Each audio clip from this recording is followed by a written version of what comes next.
def campagne bi ñu ko defee campagne dem élection yi ñu gis nu mu doxee ba nga xamante ne tey le président Macky Sall falu donc vraiment ñu ngi ñaan quand même conséquence li ñuy xaar si moom bëri na et puis c'est une patate chaude ba nga xamante ne dinañ ko transférer mais il faudra décider.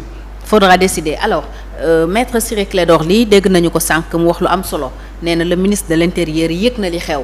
léegi man sama laaj mooy ministre de l'intérieur boobu yëg li xew nekk patron wu ñi def loolu certainement ñàkkuñu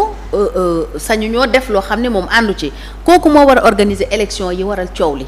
est-ce que seen xel dal na ci yooyu élection bi dama ko jëloo sa xel yow comme yaa fi toog ay ministère ay ministre de l'intérieur yu bari organiser nañ fi élection dafa am ay règles ñu gagné leen dafa am ay règles yu nga xam ni dañ ko war a teg respecter ko affaire bi ay règles la du affaire nit bu fekkee ni jël nañ décision de justice ñu respecter ko comme il le faut ministre bi mën na ko organiser du tee règles yi bu ñu leen respecter ki gagné day gagné élection législative yi lu ne lañ def. mais c'est la première fois DG ya duggee nii Cheikh ci contentieux électoral. ça il faut le souligner mais jamono en matière d'élection laay wax. en matière d'élection li xew ci législative yi neexu leen mais am na ce sont les urnes qui ont parlé. Ouais. C'est la même chose man gëmuma ay. ministre de l'intérieur mën na sàcc élection. à un degré moindre dañuy wax. mais au fond. même noonu mu nekk seen patron ministre de l'intérieur nekkul seen patron texte yi ñoo nekk seen patron il faut que ça soit clair quoi man par exemple sama patron mooy li nga xam ni mooy ay texte de loi yu bind ak constitution bi moo nekk ci kaw ñëpp. am na ñoo xam ne nag dañ leen di wax ñuy def loolu. maintenant loolu boo ko defee ëllëg même boo dee ministre mañ la ci toppaat bul fàtte ni Ousmane Ngom dañ ko mujjoon topp ba di ko jëli bañ koy jëli mu naan yow mii maa la daan jox ordre booba loolu war nañ ko fàttaliku pour xam ni nul n'est au-dessus de la loi. loi moo nekk ci kaw ñëpp. donc nañu respecter loi. bon loolu laa ci doon am di tàggoo aussi. par rapport à l'émission ñu ngi lay yeewi parce que justement da nga am beneen émission boo war a dem waxtu wi dab nañu. effectivement ñun 20h la ñuy jeexal donc ñu ngi lay gërëm. ñu yeggaleeg Cheikh la dernière question soog a tàggatoo Birame Khoudialo secrétaire général adjoint ex Pastef jërëjëf merci beaucoup. maa ngi leen di leen sant. voilà jërëjëf ñu ngi lay gërëm yow itam bu baax a baax Cheikh. peut-être question bi mooy question bi moo ko laaj rek. ki war a organiser élection yi yëg na lii xew tey maître Ciré Clédor Ly ne fexe na moom mu yëg ko moom le ministre de l'intérieur. moom mooy organiser élection yi officiellement alors est-ce que tey xel mënta tey ci organisation élection bi ñu jëm. élection Sénégal fu ñu toll nii xel mën na tey parce que en fait dafa am les élections c'est pas seulement le jour. le jour J où les gens vont se rentrer dans les urnes au niveau des urnes pour pouvoir voter. C'est tout un processus. léegi nag bu ñuy saytu dañuy analyser de façon générale mooy processus bi quand même ni mu commencé. depuis un certain temps dalul xel. donc gis nañ fii à 4 mois des élections. quand bien même le ministre des Affaires étrangères l'ancien ministre de la Justice. Ismaïla Madior Fall mu ngi koy défendre au niveau de la CEDEAO nee na Sénégal violé wul benn loi. par rapport ak dissolution ou bien par rapport ak expiration mandat waa Sénat. mais on a vu quand même lu xew mooy parce que ils ont pris une décision contraire n'est-ce pas à la commande politique bi nga xamante ni dañ leen ko envoyé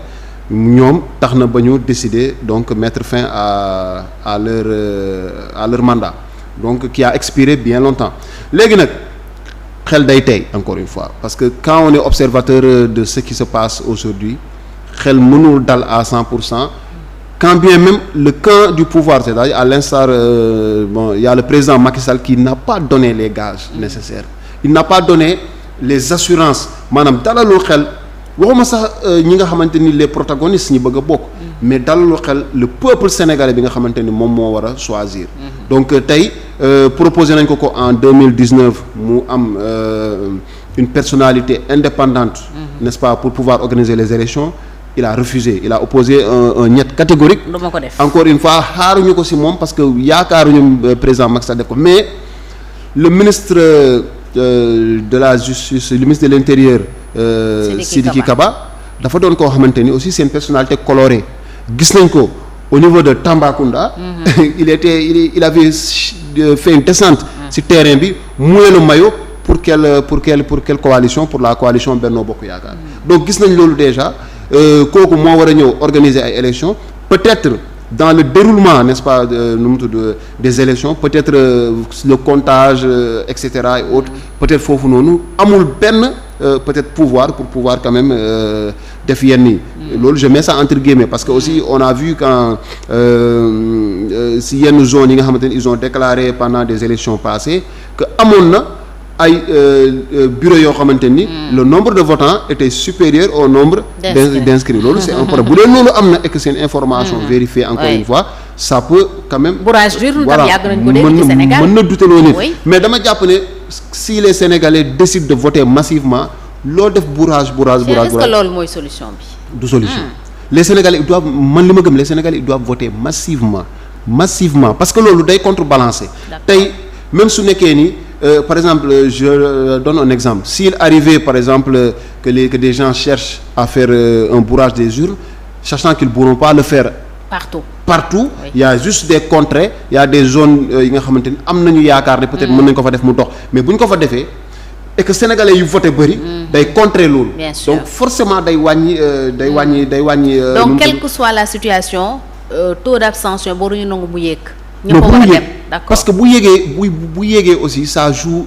facilement tey dañuy xool par rapport au nombre de votants donc ce nombre de votants yi bu dee ñoom le camp du pouvoir ñoom Amadou Ba mooy seen candidat et que ñu voté la Amadou Ba parce que eux ils ont une capacité de mobilisation aussi ils vont tout faire ils vont affréter des bus ils vont affréter des moyens de transport et autres ils vont même gérer la restauration pour que des gens puissent quitter Dakar ou quitter d'autres localités du pays pour aller voter donc ñoom dinañ jël toutes les dispositions léegi